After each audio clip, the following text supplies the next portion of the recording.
Last time हमने string में कुछ लॉजिक्स लगाए थे। अब स्ट्रिंग में कुछ इनबिल्ट फंक्शंस भी होते हैं जिसको हम स्ट्रिंग फंक्शंस बोलेंगे।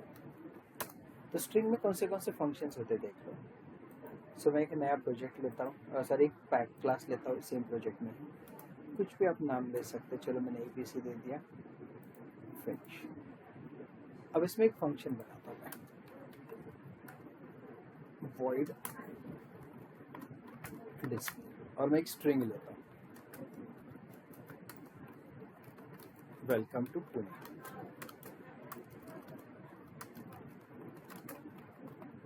ये एक मेरा स्ट्रिंग है। क्या क्या ऑपरेशंस कर सकता हूँ देख लो। सबसे पहले अगर मुझे स्ट्रिंग का लेंथ चेक करना है, मतलब इसमें कितने कैरेक्टर्स है, अगर ये चेक करना है तो आपके पास इनबिल्ट फंक्शन है जो कल हमने यूज भी किया था, str.length। अगर मुझे एक स्पेसिफिक कैरेक्टर चाहिए, कैरेक्टर एट 0th पोजीशन, तो मैं सिंपली क्या लिखूंगा, कैरेट, लेंथ की जगह कैरेट, और इंडेक्स में 0 पास कर। तो 0th पोजीशन कैरेक्टर मिलेगा मुझे, देख लो मिलता है क्या। क्लास का नाम ABC, object A1, new ABC। ये सारे इनबिल्ट फंक्शंस हैं। तो जब मैं रन करूँ तो पहले मुझे लेंथ मिलेगा स्ट्रिंग का, मेरा लेंथ है 20 क्यों, क्योंकि वेलकम के 7 कैरेक्टर्स 2 9 हो गए, पुणे के 4 13 17 और ये 3 स्पेसेस, ऐसे टोटल 20 हो गया। अब अगर स्ट्रिंग का स्पेसिफिक कैरेक्टर चाहिए तो मैंने 0th पोजिशन कैरेक्टर चाहिए तो W। अब स्ट्रिंग को मैं वर्ड्स में स्प्लिट भी कर सकता हूँ। स्ट्रिंग को हम क्या कर सकते हैं, वर्ड्स में स्प्लिट कर सकते हैं, मतलब जहाँ जहाँ स्पेस है वहाँ स्ट्रिंग कट होनी चाहिए। तो कट होंगे तो बहुत सारे वर्ड्स बनेंगे, तो मल्टीपल वर्ड्स को हम स्ट्रिंग एरे में रख सकते हैं। देख लो, string square bracket data equal to str dot inbuilt function split, और अंदर बस एक स्पेस देंगे। इसका मतलब क्या है कि जहाँ जहाँ स्पेस दिखेगा ना str में, वहाँ वहाँ कट होगा। तो जैसे यहाँ पे स्पेस दिख रहा है, कट होगा तो एक वेलकम वर्ड बनेगा, यहाँ पे कट होगा 2 वर्ड बनेगा, यहाँ पे कट होगा पुणे और सिटी, ऐसे 2 वर्ड्स बनेंगे। तो टोटल 4 वर्ड्स इस str में स्टोर हो जाएंगे। अब जब चारों वर्ड्स को प्रिंट करना है, ये एरे है ना, तो एरे को प्रिंट करना है तो string i equals to 0, i less than, किस में आ गया, डेटा में। सो data dot length i plus plus. अगर स्ट्रिंग का लेंथ लेना है तो ये राउंड ब्रैकेट दिया जाता है, और अगर एरे का लेंथ लेना है तो डायरेक्ट लेंथ लेना है। अब क्या करोगे, system dot out dot println में मैं डेटा ऑफ आई बोल दूँ, तो हर पोजीशन का वर्ड मुझे यहाँ पे नई लाइन पे प्रिंट होके मिलेगा। देख लो, welcome to Pune. Last time हमने लॉजिक लगाया था, बिना लॉजिक का भी हम कर सकते हैं। अब यहाँ पे हमने फॉर लूप ऐसे लिखा है जिसमें initialisation, condition, implementation, but array के लिए हमारे पास और एक टाइप का फॉर लूप है जिसको हम फॉर ईच भी बोलते हैं। कैसे लिखा जाता है देख लो, फॉर ब्रैकेट में स्ट्रिंग s या स्ट्रिंग d कोलन डेटा, और फिर system dot out dot println में मैं d लिखूंगा। इसका मतलब क्या देखो, अब इस डेटा में मान लो 4 वैल्यू है, ये 4 बार चलेगा, 10 वैल्यू तो 10 बार चलेगा, number of iterations bar bar very होंगे। तो ऐसे केस में क्या किया जाता है, स्ट्रिंग का जो भी नाम है डेटा, और कैसे लिखा मैंने, स्ट्रिंग d कोलन डेटा। इसका मतलब क्या है कि डेटा में जितनी भी वैल्यूज है, जितना भी डेटा है उसका डेटा 1 बाय 1 डी में आएगा। तो मान लो इसमें 4 वैल्यूज है तो 4 इटरेशन क्रिएट करेगा और हर इटरेशन का डेटा डी में आएगा। तो फायदा ये होता है कि मुझे ना इनिशियलाइजेशन देने की जरूरत, ना कंडीशन की जरूरत, ना इंक्रीमेंटेशन, हम डायरेक्ट कर सकते हैं। देख लो, तो एक तो ऐसे भी कर सकते हैं, ऐसे भी कर सकते हैं। समझ में मैडम? तो ये फॉर ईच लूप है। अगर मुझे ऐसा लग रहा है कि यार चलो ये तो ठीक है, अगर मैं किसी पोजीशन पे कुछ रिप्लेस करना चाहता हूँ, जैसे कि यहाँ पे जहाँ जहाँ स्पेस है ना, उसकी जगह पे मुझे अंडरस्कोर रिप्लेस करना है। कैसे देख लो, स्ट्रिंग कोई भी variable image equal to str dot replace, str dot replace, यहाँ पे स्पेस देता हूँ और स्पेस की जगह क्या रिप्लेस करना है, एक अंडरस्कोर रिप्लेस करना है। मतलब किसकी जगह पे क्या रिप्लेस करना है, ओल्ड क्या है स्पेस, न्यू क्या होना चाहिए अंडरस्कोर। तो देख लो, system dot out dot println में मैं अगर एमएजी को प्रिंट करता हूँ तो आउटपुट क्या आएगा, जो वेलकम टू पुणे इसमें अंडरस्कोर रिप्लेस होगा, देख लो स्पेस नहीं है। कोई अंडरस्कोर बोल सकता है, कोई बोल सकता है कि यार अंडरस्कोर नहीं, मुझे ना स्टार लेना, स्टार। तो जहाँ जहाँ स्पेस है ना वहाँ स्टार रखना है। तो देख लो ये 2 बार लिखा ना हमने इमेज ही, तो ये वाला कट करके इसके नीचे रखता है और ये वाला स्टेटमेंट वापस लिखता हूँ। देख लो एक बार अंडरस्कोर लिखा, एक बार स्टार लिखा, आपको जो चाहिए वो रिप्लेस कर सकते हैं। तो इसको बोलते हैं रिप्लेस। अब एक स्ट्रिंग में पर्टिकुलर कैरेक्टर किस पोजीशन पे वो निकालना है। तो int p equal to str dot index of, मैं बोलता हूँ कि इंडेक्स निकालो किसका, कैपिटल T। तो ये क्या करेगा, ये फाइंड आउट करेगा, find the index of T। तो इसका इंडेक्स मतलब किस पोजीशन पे वो दिखाएगा। तो T किस पोजीशन पे, देख लो वेलकम के साथ कैरेक्टर, ये एक स्पेस 8 9, तो 9 दिखना चाहिए, 9th पोजीशन पे। सॉरी ये 7 है ना, मतलब 0 से स्टार्ट होगा, ये 0 1 2 3 4 5 6 7 और 8 9, वैसे 9th कैरेक्टर है बट पोजीशन 8 होगा क्योंकि स्टार्ट 0 से हो रहा है ना इसलिए। तो वैसे कैरेक्टर की पोजीशन भी निकाल सकते हैं। समझ में है मैडम। तो ऐसे सारे इनबिल्ट फंक्शंस हम यूज कर सकते हैं इन द स्ट्रिंग। अब चलो ये इनबिल्ट फंक्शन तो ठीक है, मेरे पास जावा में कुछ और भी फंक्शंस है। ये तो चलो मेरे सारे इनबिल्ट फंक्शंस हो गए। अब जावा में हमारे पास एक रैंडम नाम का क्लास है। क्लास का नाम क्या है, रैंडम। रैंडम क्यों यूज किया जाता है, जब किसी भी नंबर का रैंडम नंबर हमें चाहिए। देख लो कैसे, इसको मिनिमाइज कर दो, वॉइड कुछ लिख लो, टास्क 2 वगैरह या जो भी नाम देना है।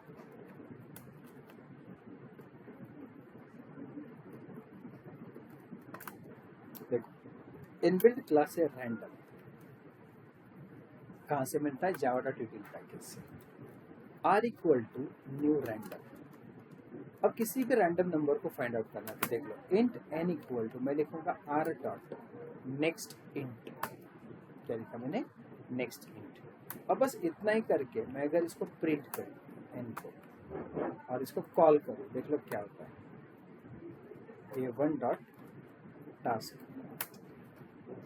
ये क्या कर रहे हैं, एक रैंडम नंबर निकाल रहे हैं, कोई भी रैंडम। और अगर एक रेंज में रैंडम नंबर चाहिए तो देख लो मैं बोलता हूँ 1,9। ये क्या करेगा, 1 से 9 के बीच का कोई भी एक रैंडम नंबर जनरेट करेगा। देख लो क्या दिया, 5। जितनी बार रन करोगे उतनी बार कुछ अलग नंबर भी आ सकता है। देख लो 8 8 5 7, हर बार जितनी बार रन करोगे 1 से 7 के बीच का रैंडम नंबर जनरेट होगा। कम नंबर्स होंगे ना, रेंज कम होगा तो रिपीट होने के चांसेस भी ज़्यादा है। बट अगर आप डायरेक्टली बोलते हैं 1 से लेके 1000 तक, अब रिपीट होने के चांसेस बहुत कम है। देख लो है ना, कोई भी रैंडम नंबर जनरेट हो सकता है। ठीक, समझ में, तो ये रैंडम नंबर होता है। तो जब भी कभी आपको रैंडम नंबर चाहिए ना, तो ये वाला पार्ट यूज कर सकते हैं। अब रैंडम नंबर का यूज करके हम रैंडम पासवर्ड और ओटीपी जनरेशन के लिए इसको यूज कर सकते हैं। देख लो generate random password and random OTP generate कर सकते हैं। कैसे देखते हैं, तो मैं रैंडम पासवर्ड कैसे जनरेट करता हूँ, वॉइड उसको नाम दे दो जनरेट पासवर्ड। देखो पासवर्ड कैसे, कितने साइज का जनरेट करना चाहिए, तो इंट साइज यहाँ पे दे सकते हैं। चलो ठीक है, साइज भी छोड़। अब पासवर्ड जनरेशन के लिए मैं कहाँ से पासवर्ड निकालना है, इसलिए मैं एक इनबिल्ट फंक्शन बनाता हूँ डेटा। अब पासवर्ड किन चीज़ों का मिला के बनना चाहिए, तो मैं ना पूरा ABCD यहाँ पे रखता हूँ। देख लो कैप्स में ABCD ABCDEFGHIJKLMNOPQRSTUVWXYZ। मैं कुछ स्मॉल कैरेक्टर्स भी ले लूँ, हो सकता है मेरा पासवर्ड जो है स्मॉल कैरेक्टर में भी जनरेट हो। O P Q R S T U V W X Y Z। मुझे पासवर्ड के लिए नंबर्स भी चाहिए, उसमें से नंबर भी फेच होना चाहिए। कोई बोलेगा मुझे @# भी चाहिए। तो ये सब कुछ हमने कंबाइन कर लिया। अब ये पूरी एक स्ट्रिंग ही तो है, इसमें 0th पोजीशन पे क्या आपका A और लास्ट पोजीशन पे क्या आपका डॉट। अब हमें क्या करना है, एक रैंडम क्लास बनाना है। देख लो, random r equals to new random. अब मैं क्या करता हूँ, इंट आई लूप के लेता हूँ और साइज नाम का एक वेरिएबल लेता हूँ, साइज देता हूँ 10। मतलब अपने पासवर्ड की साइज कितनी होनी चाहिए, 10। और पासवर्ड नाम का एक वेरिएबल भी ले लेता। अब मुझे क्या करना है, देखो मुझे ना इस स्ट्रिंग में 0 से लेके लास्ट पोजीशन तक रैंडम पोजीशंस फाइंड आउट करना है। कोई भी रैंडम नंबर जनरेट करना चाहिए, कहाँ से, 0 से लेके जितना भी स्ट्रिंग का लेंथ है -1, इसके बीच में रैंडम नंबर फाइंड आउट करेंगे। और वो रैंडम नंबर मतलब इस स्ट्रिंग का एक रैंडम पोजीशन, मान लो रैंडम नंबर 10 आया और 10 पोजीशन पे मान लो चलो फॉर एग्जांपल L है, तो उसने क्या करना चाहिए, L को मुझे देना चाहिए। तो देख लो कैसे और कितनी बार चलेगा वो भी हम यहाँ पे डिसाइड करेंगे। For i equals to 1, i less than equals to, मैं लिखता हूँ साइज i प्लस प्लस, मतलब लूप कितनी बार चलना चाहिए, 10 बार। अब रैंडम पोजीशन कैसे निकालता हूँ, देख लो, इंट p इक्वल्स टू, मैं लिखूंगा r dot next 0, 0, data dot length -1। इसका मतलब क्या है, 0 से लेके लेंथ -1, लेंथ मान लो फॉर एग्जांपल इसका लेंथ है 60 फॉर एग्जांपल है, तो ये 0 to 49 जाएगा, सॉरी 59। तो 0 to 59 क्यों, क्योंकि लेंथ 60 -1 मतलब 59। तो ये 0 to 59 के बीच का कोई भी एक रैंडम नंबर जनरेट किया, मान लो उसने रैंडम नंबर जनरेट किया 25, तो ये क्या करेगा, इसमें से 25 पोजीशन पे कौन सा कैरेक्टर है स्टार्टिंग फ्रॉम 0, तो उस कैरेक्टर को इसने रिट्राइव करके पासवर्ड के साथ कॉन्कैट करना चाहिए। तो देख लो कैसे, password equal to password plus, मैं क्या लिख रहा हूँ, डेटा डॉट कैरेट ऑफ, तो उस पोजीशन का उसने कैरेक्टर ले लिया। और अगर डेटा ऑफ पी करो मैं, ये ऐसा अलाउड नहीं है, तो मुझे क्या करना पड़ता है, डेटा डॉट कैरेट ऑफ, तो उस पोजीशन का कैरेक्टर जिसमें स्टोर किया पासवर्ड, ये चलता ही रहेगा। लूप क्लोजिंग के बाद बस मैं पासवर्ड को प्रिंट करूं, तो देखते जनरेट कैसे हुआ पासवर्ड। तो यहाँ पे मैं क्या बोल दूँ, a1 डॉट जनरेट पासवर्ड। देख लो क्या होता है, देख लो जितनी बार रन करो उतनी बार नया पासवर्ड बनेगा। देख लो, नंबर कैरेक्टर जो भी चाहिए वो रिपीट हो रहा है। कोई बोलेगा मुझे ओनली स्मॉल कैरेक्टर में ही पासवर्ड बनना चाहिए, तो ये स्मॉल कैपिटल वाला हटा दो। अब देख लो क्या होता है, ओनली स्मॉल में बनेगा। कोई बोलता है मुझे ओनली कैरेक्टर में ही पासवर्ड बनना चाहिए, देख लो ओनली कैरेक्टर में बनेगा। तो अब जैसा ऐड करोगे वैसे ऐड होगा। कोई बोलता है कि पासवर्ड 10 साइज का नहीं यार 15 साइज का चाहिए, चलो ठीक है यहाँ पे साइज 15 कर दो। अब ये 10 कैरेक्टर्स है ना, अभी 15 साइज का बनेगा, थोड़ा बड़ा बनेगा, कुछ इस तरह। तो हम ऐसे पासवर्ड को जनरेट कर सकते हैं। समझ में मैडम, क्लियर है यहाँ तक, फिरोज क्लियर है आपको? ओके, अब इससे पासवर्ड तो जनरेट हो गया, तो बहुत सारी वेबसाइट्स पे मोबाइल पे हम देखते हैं ना ओटीपी भी जनरेट होता है, तो सेम लॉजिक ओटीपी के लिए भी चलाएंगे। कैसे, देखो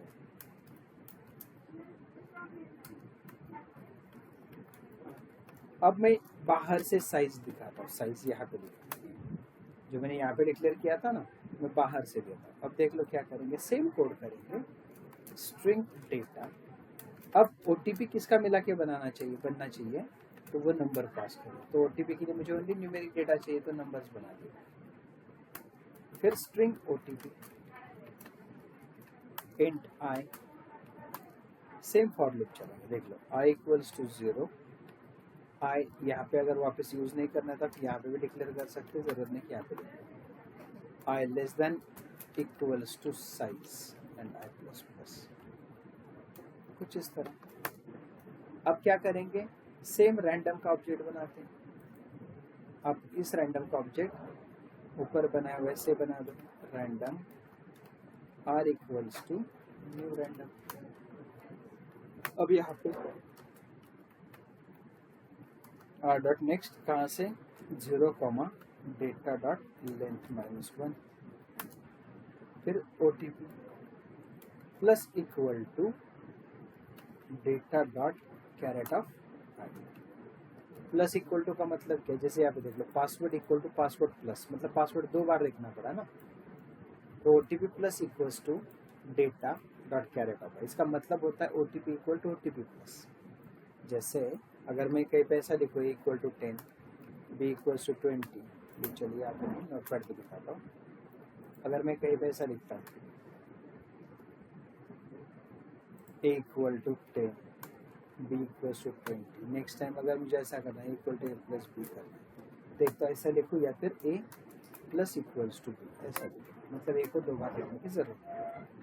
वैसे same OTP equal to OTP data plus OTP plus data dot caret of करना है, तो बस इसको ऐसे लिखा मैंने, और लूप क्लोजिंग के बाद मैं जोड़ूंगा OTP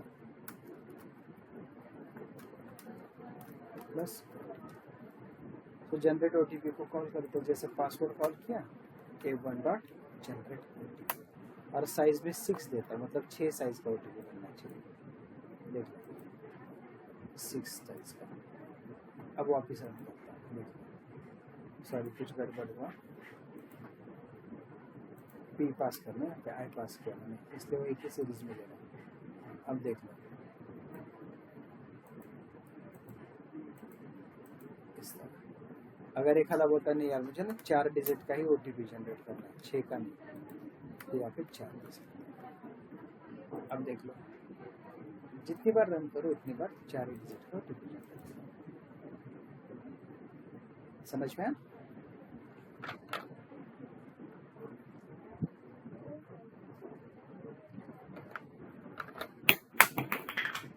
5 डिजिट हुआ क्या? सॉरी मैंने 0 से स्टार्ट किया ना, 1 से करना पड़ेगा, 0 से करोगे तो इटरेशन बढ़ेंगे ना, ठीक है? क्लियर है ये सारे प्रोग्राम्स? अब एक सिनेरियो करेंगे, सिनेरियो क्या देख लो, ये पहले प्रोग्राम्स को मैं वहाँ पे लेता हूँ, पूरा कोड ही कॉपी पेस्ट कर दिया और इसको मैं यहाँ पे। ओके, अब सिनेरियो क्या देख लो, एक क्वेश्चन करेंगे स्ट्रिंग का यूज करके। अब देख लो करना क्या है, मेरे पास सपोज कुछ सिटीज होंगी, एक एरे होगा सिटीज नाम का, और इसमें कुछ सिटीज में स्टोर करो, जैसे कि पुणे एक सिटी, मुंबई, नासिक, नागपुर,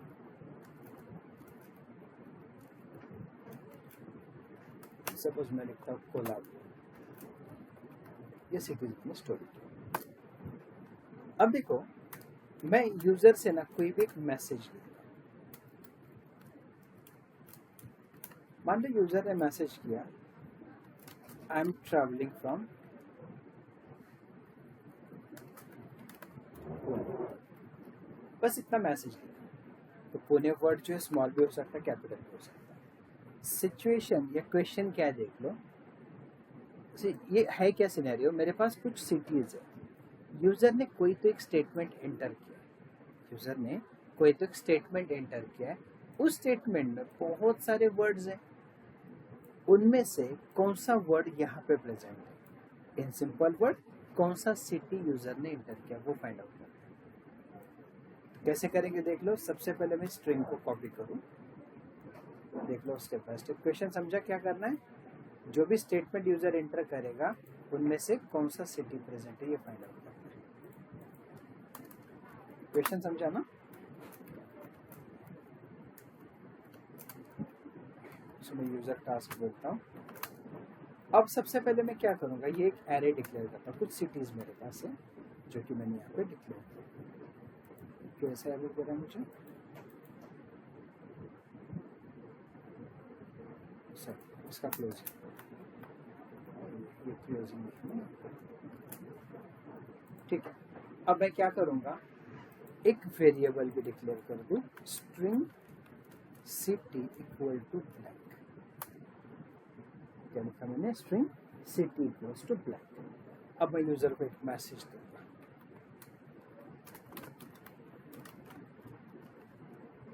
उसके लिए हमें स्कैनर चाहिए, सिस्टम डॉट। अब मैं क्या करूंगा, यूजर को एक मैसेज दूंगा और बोलूंगा इंटर एनी स्टेटमेंट।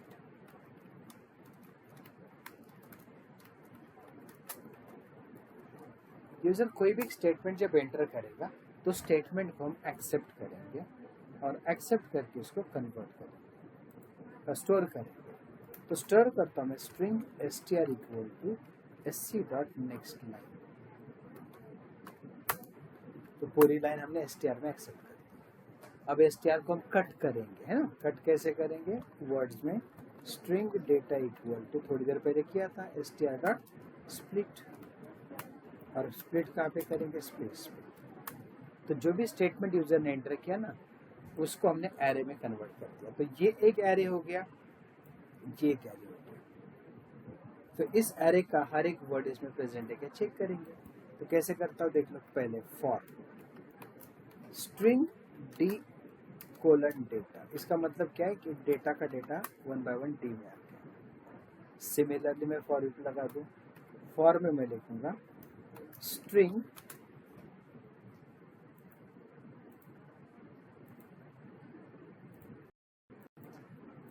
मैंने क्या लिखा फॉर में, स्ट्रिंग सी कोलन सिटीज। इसका मतलब क्या है कि सारे सिटीज 1 by 1 सी में आ गए। और पूरा जो भी यूजर मैसेज देगा, सपोज यूजर ने एंटर किया वेलकम टू पुणे सिटी, तो वेलकम टू पुणे सिटी, ये चारों वर्ड्स कहाँ पे आएंगे, डी में 1 by 1। और जितनी भी सिटीज है 1 by 1 कहाँ पे आएंगी, सी में।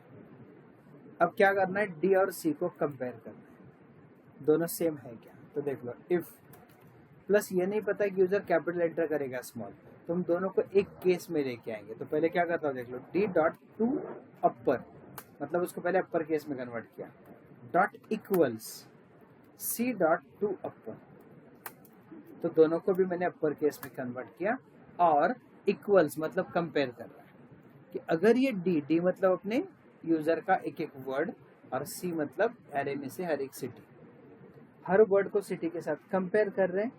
अगर ये वर्ड मैच होता है, अगर ये वर्ड मैच होता है तो हम उसको सिटी में रखेंगे। तो सिटी इक्वल्स टू मैं बोलूंगा डी,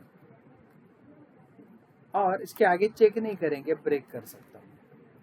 ये दोनों लूप क्लोज होने के बाद मैं क्या चेक करता हूँ, इफ सिटी डॉट इक्वल्स,